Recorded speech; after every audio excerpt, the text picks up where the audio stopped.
Va nihoyat men 1,5 yildan beri kutgan o'sha kun keldi. Kundan boshlab men ham el qatori kunduzi ishlayman. 1,5 yil davomida kechasi soat 1dan ertalabki 10gacha ishlab keldim. Ularda 6 oyini ofisdan ishlaganman va qolgan 1 yilini uydan. To'g'risi uydan ishlashga ancha o'rganib qolgandim, mazza edi.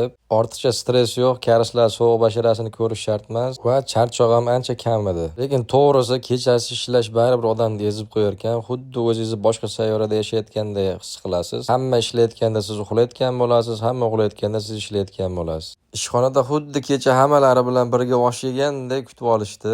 Qanaqadir boshqacha emotsiyalar bo'ladi deb o'ylagandim. Ertalab zo'rg'a yonimdan salomlashib o'tib ketishdi.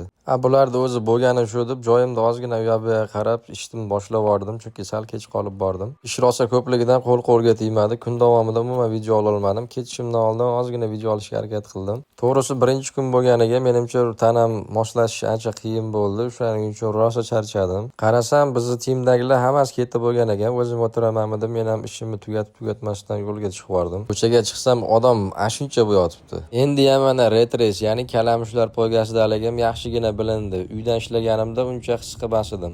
Men ham karishlarga o'xshab ofisda kiyib yurganimda tapchika olib deb DSOga kirib tapchik urishni boshladim. Rostdan ham bundan ba'ga havo isiyapti. 9 soat ofisda oyoqda krossovkaning ichida dimlab o'tirgandan ko'ra tapchika olgan yaxshida. Bu karishlar bilgan.